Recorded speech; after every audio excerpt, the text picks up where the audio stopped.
All right, welcome back to another episode of Cover 2, the show that's all about high school football, with Justin and the preacher, Mr. Chris McCurley. Good to preacher, see you. How we doing today? We're doing good. Good to see you again, Justin. I'm excited about our guest today. Coach T's with us from D.C., and we're going to talk to him, and we've got a lot of football on the horizon, finally. Absolutely. We've been waiting. We've got Tennessee playing Virginia. I believe that's September the 2nd. 11 o'clock in the morning at Nissan Stadium in Nashville. We got Vanderbilt's going to host Hawaii coming up on August the 26th. That's going to be at First Bank Stadium in Nashville. And then we've got Titans preseason coming up August 12th. They're going to play the Bears, I believe it is. Is that right? Maybe? Sounds right. So don't quote me on that. And then their first regular season game is September the 10th at New Orleans. So lots of football coming up. Of course, we're dedicated to our local teams, DC and Creekwood, and the countdown has begun for that one, the big rivalry to start the year. And then, of course, we've got some scrimmages happening, even between the middle schools. So Absolutely. A lot of football right around the corner. I guess today's focus is we're back on Dickson County. We've kind of been going back and forth each week. But Dickson County has got a big schedule, and I'm looking forward to talking to Coach and seeing where we're at. Yeah. So, Coach T, thanks for joining us today. Thanks for having me. We said last week if we had an applause machine or something, maybe we could get some applause, but, just pretend. Yeah, we're so glad to have you, and thank you for taking time out of your busy schedule. We record this earlier, and so we got school starting tomorrow, and then you guys had a scrimmage Friday where you scrimmaged Greenbrier. Assessment of the scrimmage, you think it went well? It's a typical first scrimmage. It was fun. The kids played fast. They love being out there for the first time, hitting some other team with not hitting themselves in practice. Plenty of mistakes. You got a lot to work on, but it was we did have a lot of fun, and there was a lot of improvement, I think, from the spring and back the season before. So it's always good to get out there and have a little fun. Yeah, I hear coaches say that the measure of success with the scrimmage is nobody gets hurt. So that's exactly right, and we were good there. We had a couple of just bumps and bruises, but nobody with any kind of major injuries or anything like that. So good day. Yeah. So most coaches that I've talked to, they're very humble. They don't want to. They keep things close to the vest, but you probably know kind of what you've got. You feel good about the season going into it? I think so. We were, it's going to be fun. We got a lot of pieces to the puzzle. Mm-hmm. We still are trying to figure out where those puzzle pieces go. Yeah. And so there, and I know Brady had told you the same thing. That's the fun part of the preseason is trying to figure out where to plug things in. We are excited. We're cautiously optimistic about the season. We know we got some really good players and really good athletes, and it's we're still a little young. Mm-hmm. We got a lot of underclassmen that's going to be on the field, but the future certainly looks bright. Yeah, talk a little bit about that youth. You lost some good guys last year. You had a Division I quarterback that left you, and was a good receiver. And talk about some of the key losses, but also some of the guys that are going to fill those spots that you're really excited about. Yeah, well, I mean, it's tough to lose a Colby Lambert or Ian Benura and those guys that played and made big plays for you. But the biggest thing, and if anybody knows football, they know that the offense and defensive line's where you win football games. Right. And we are way, way improved in that area where, our offense and defensive line have really hit it hard in the weight room, and they're a lot stronger, they're a lot bigger. They push people around now, and that was evident Friday night whenever they were going against Greenbrier, and so we're excited about those two groups of position groups. Trevor Ashworth is, that offensive lineman. He kind of anchors the offensive line at left guard, and, he's got some guys around him with Brody Carruthers and some of those guys. It's really going to be fun to watch them work, and they had fun running the football the other night because last year we were, we took advantage of Colby's talents and threw it, but, they knew last night, and I told the guys, I said, listen, we're going to throw the football, but tonight we're focusing on running running the football, and we're going to focus on establishing a run game. And the offensive line really enjoyed doing that. And that was evident from the very beginning of the scrimmage. You started the scrimmage with a 22-play drive. Yeah, it's pretty fun to watch that. I mean, we did have one, a couple of fourth down conversions. When you have 22 plays, that means you're getting 4-5 yards a carry, and we did convert a couple of fourth downs. And we had one touchdown in that drive that got called back on a penalty that we'll just say whether or not that was actually whatever. But that was fun to watch. We run a little play where we force them to jump off sides. It's a little thing we call stay no play, and got them to jump off sides. It could give us a first down, but we were able to control the clock and eat up a whole quarter just in one drive, and that's fun stuff.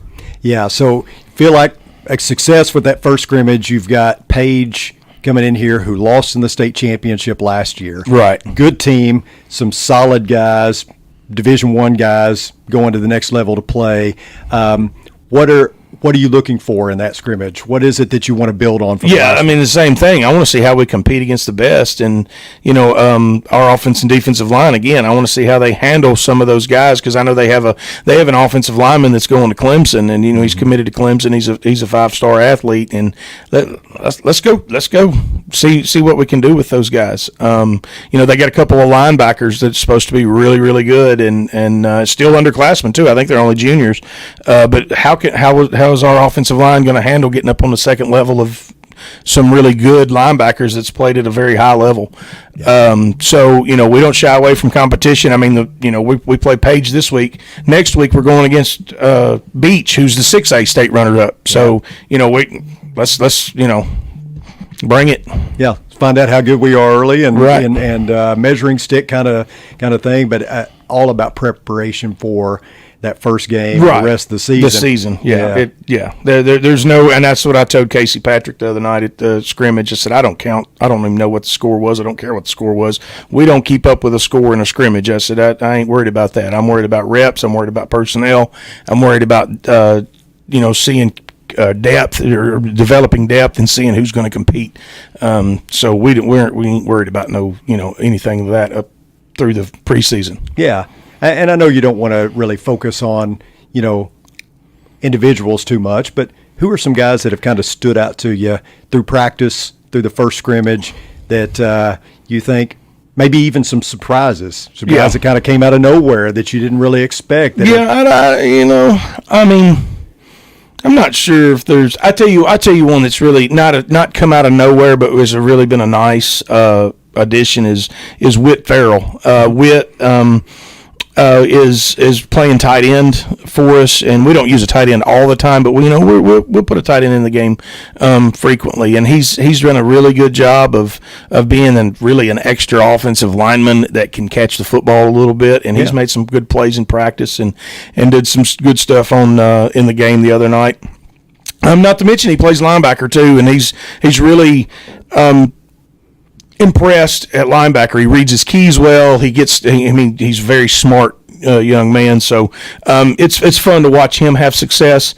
A couple of other guys on the defensive side, Peyton Overton and Luke Markham, and those two guys, golly, they love to bring it, and then they'll hit you, and they have fun doing it, and they're just fun to watch as well. Yeah.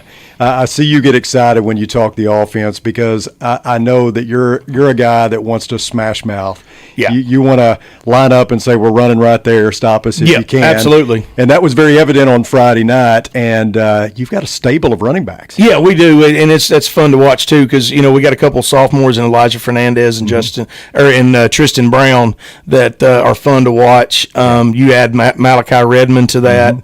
Michaela Frazier's did a really good job at the fullback spot the other night. Ben Hongsermeyer is in the mix, and then one of my favorites of the whole group is Aiden Beard, and Aiden may not be as athletic as say of Malachi Redmond, but he is very intelligent. He does he's very precision. He does precision work, and he knows exactly what's supposed to be done and knows how to get it done. And it's fun to watch all those guys compete with one another as well, because they're fighting. Each of them's fighting for playing time. Yeah, it really is. And the quarterback is obviously one of the primary positions on the field. He's going to touch the ball every play. How do you feel about the quarterback position? You know what's fun about it is we've really competed there as well. I mean, Wyatt Gramlin has taken primarily been taking the first snaps, but not every day that we let him take the first snaps. And we've had some. Ray Dotson is really done well there, and so has DeMarcus Strickland. And they've competed. We've had equal reps there. It's funny because Ray is very precise and does a very good job and is very efficient. I wish he was a bit more of a leader. Wyatt is the most athletic of the three, but I wish he would he's a little spastic sometimes because he just gets out there. And then DeMarcus is probably the best one that takes command of the offense, and he does a good job of taking command of the offense. But he's still a little young. I mean, he's our sophomore, and he's got a little youth and needs to get a little stronger, a little bigger, and he gets frustrated sometimes because. He knows he can do it. He just but he's got to get it just needs to be a little more a little older. And it's just there's nothing. I've always said that if you're playing a sophomore or a freshman, that equals a loss on your schedule, and you don't really want to play those guys because they're not ready yet. I mean, even if they think they are, they're not. And my last year at Montgomery Central, we went to the second round of the state playoffs, and we started, out of 22 positions, we started 19 seniors and 3 juniors. Yeah. And no sophomores would even think about getting on the field. Yeah. And so, those sophomores get frustrated sometimes, but in reality, they still need to develop. Absolutely. And I could be wrong on this, but you graduated like 22 seniors from last year. Is that right? No. We it was more around 15, 16, 16, okay. 15, 16. So, I mean, it was still a good number. A good number, right. And so the team is still very young overall. Yes. But they're going to have to grow up. Yeah, have to grow absolutely. And I mean, we started last year. We started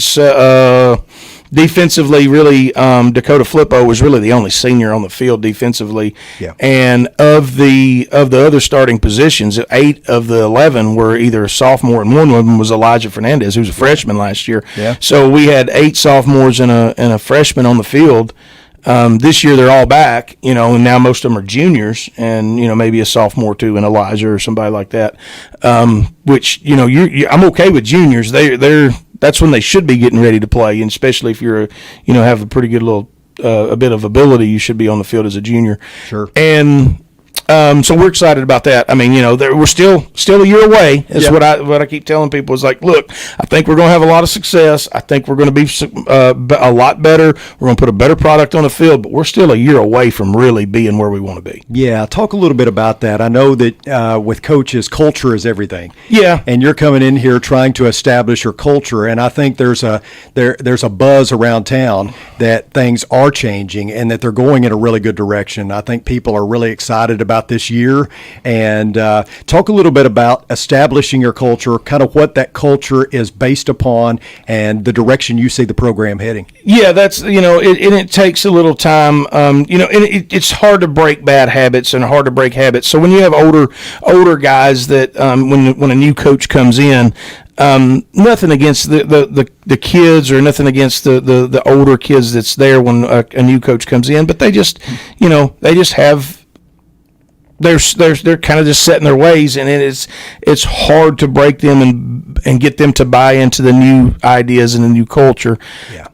So you have to build with the youth, and that's what we've done. We was lucky enough to have a great freshman class come in, a sophomore class that is very large that'll be juniors this year, and they have bought into the idea of what we're trying to accomplish. And I am a big family guy. I'm a big I put God first. first in my life, and we do that in football too, and they, I'm going to do it until somebody tells me I can't, and then I guess it's going to be the end of my coaching career because, I'm sorry, that's just the way it is. And we do things together as a team. We eat together. We break bread together. We bring in people that to speak to the team on Thursdays. We have what I call as a character coach on our staff. His name's Mike Spears, and he's there to get us right. Not just coaches or not just players, but the coaches too. And he just wants to bring in moral character and just be all around good people. Yeah. And you don't have to be I don't know if that's what you don't have to be like I don't know what I'm trying to say here, but anyway, I just want people to generally love being around each other, and that's kind of where it starts. And I think we've done a pretty good job of that so far. Yeah, it's a family atmosphere. Yeah, absolutely. Yeah, and you can sense that, you can tell that, and I think it's contagious because it is. You can tell a demeanor with the kids that's different with your coaching staff, and I see on Facebook, you guys doing things together as a staff, right? It's going to the river and canoeing or whatever it is. Mm-hmm. I love that you really put an emphasis on we're a family, we're right. together so much, we better get along. Right. Our coaches, we went over to Coach Doggs, who's our running backs coach, and on Saturday, and all the coaches got together over there, and we cooked some chickens over the on the pit, and we just we had a meal together, and all the coaches and wives and families came, and they swam in the pool, and we hung out with each other and had a good time. Yeah. So I was looking at the schedule from last year versus the schedule for this year, and obviously, the schedule is what it is. You don't always get to pick your region, but right. Got some good teams. Rossview's always good. Clarksville's always right. good.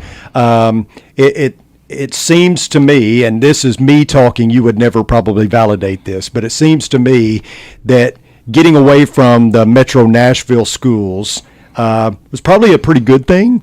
Maybe to some degree, since they, it seems like they are always so good, so competitive and all that. And the schedule is still competitive this year, but talk about the difference in schedule this year from last year. And is there, is that going to be a better? I think this schedule that we have now is more competitive from top to bottom. There's no bad teams. All teams are have athletes and they can compete well. Sure. I don't know that there's any powerhouse teams on our schedule either. Like when we played last year and you're playing a Cane Ridge or somebody that that is really really athletic and has a great staff and does a really good job. But last year's schedule, the Metro schedule, it was feast or famine. You had your Smyrnas and your Cane Ridges and Overtons of the world that were really really good, and then you look at you got Antioch at the other end of it where they're not so good. This year's schedule is right in the middle of that. You have a bunch of teams that are good, but there's no powerhouse standout teams, but there's also no just walkover. You're just not going to walk over any of them either. Much more balanced. Much more balanced. Yeah. And and the best part about it, I think, is just the closeness to our competition now, where we just got to go up 48 and play Clarksville, or they can come down to us, and we should see better gates. We should see better attendance in things of that nature too. Where unfortunately, you go to Metro and McGavick rolls into Dixon County High School, and we have a good home crowd, but there's only 7 people on the opposing side, because they didn't travel well. Right. We should see a lot better travel out of this group. This teams too. So that was part of our thought process when we lobbied to play in this region. Yeah. I think it's going to. I think you said it very well. The competitive nature is going to be much more balanced. I think that's going to. I think that's going to show. Of course, it's all leading to that first game. I talked to Coach Theo last week. What's it like? Your first rattle out of the box is a rivalry game. Is that good? I mean, I know a lot of rivalry games are the last game of the season. Yeah. Y'all get it over with the very first game. Is that good? Is that indifferent? Bad? I think there's some good and bad to it. It definitely brings up an excitement to the kickoff of the season, and it definitely is exciting in Dickson County for that first game. And everybody's talking about it all across the north end of the county and south end, and everybody's talking about it.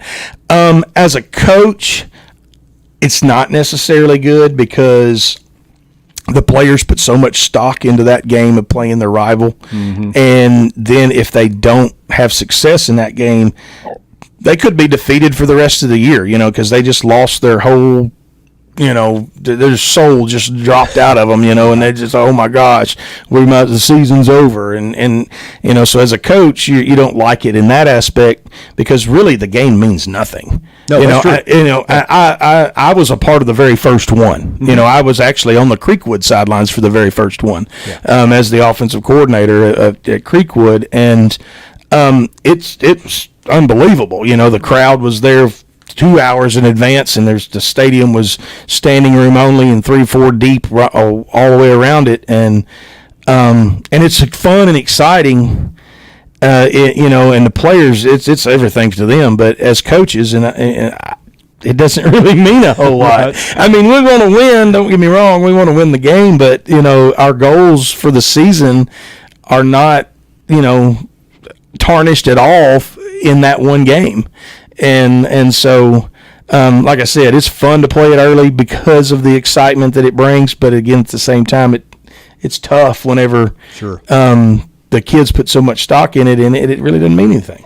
No, that's true. As coaches, you want to keep it in the proper perspective, but that's so hard with the kids. Oh yeah, no doubt. It's a make or break. I mean, it's so hard with the community. Don't get me. I mean, the parents and moms and dads and people out there that played, and that's part of it. Part of the problem for me, I guess. And I don't say problem, but I didn't play. I'm not an alumnus of Dickson County or Creekwood. Right. And if you're an alumnus of one of those schools, this game, oh man, it's still big for them. And and it's even as an adult, they're distraught or devastated if it doesn't go your way. I've noticed that, like you, I'm not an alumnus of either one, and I moved to Dickson. I help out with the baseball team, and a lot of our folks at church, I preach at Walnut Street. A lot of those folks are associated with Dickson County and the school, although we do have some that are Creekwood as well. And I live in Charlotte, pretty close to the school. Yeah, I do the color commentary. We'll be doing the color commentary for Creekwood football, and it's like I feel like I kind of play both sides,